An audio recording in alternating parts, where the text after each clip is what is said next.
വെട്ടുകത്തി ഉപയോഗിച്ച് ഭാര്യയെ ക്രൂരമായി പരിക്കേൽപ്പിച്ച ഭർത്താവ് പിടിയിൽ. തഴവ കടവത്തൂർ കളീക്കൽ വീട്ടിൽ നൌഷാദാണ് കരുനാഗപ്പള്ളി പോലീസിന്റെ പിടിയിലായത്. ഭാര്യയെ ഇറച്ചി വെട്ടുന്ന കത്തികൊണ്ട് നൌഷാദ് ഭീഷണിപ്പെടുത്തുന്ന ദൃശ്യങ്ങൾ സമൂഹ മാധ്യമങ്ങളിൽ വൈറലായിരുന്നു.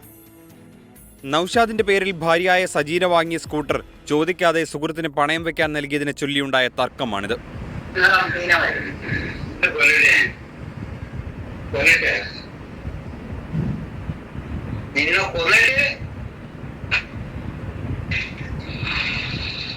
നൌഷാദ് ഭാര്യയെ വെട്ടിക്കൊല്ലുമെന്ന് ഭീഷണി മുഴക്കുകയും വെട്ടുകത്തി ഉപയോഗിച്ച് ഇടിക്കുകയും ചെയ്തു. മുമ്പും സമാനമായി നൌഷാദ് ഭാര്യയെ മർദ്ദിച്ചിട്ടുണ്ട്. നേരത്തെയുണ്ടായ മർദ്ദനത്തെ തുടർന്ന് തലച്ചോറിൽ രക്തം കട്ടപിടിച്ച് സജീനയുടെ ശരീരത്തിന്റെ ഒരു ഭാഗം തളർന്നു പോയിരുന്നു. ഇതിനെ തുടർന്നുള്ള ചികിത്സകൾ നടന്നു വരുന്നതിനിടയിലാണ് നൌഷാദ് വീണ്ടും ക്രൂരമായി ഭാര്യയെ മർദ്ദിച്ചത്. സജീനയുടെ പരാതിയിൽ കരുനാഗപ്പള്ളി ഇൻസ്പെക്ടർ ബിജു വിയുടെ നേതൃത്വത്തിൽ SI-മാരായ ഷിഹാസ്, ഷമീർ, ഷാജിമോൻ, ASI റെജീന, സീനിയർ CPO-മാരായ ഹാഷിം, ബാഷിർ ഖാൻ എന്നിവരടങ്ങിയ പോലീസ് സംഘമാണ് പ്രതിയെ പിടികൂടിയത്.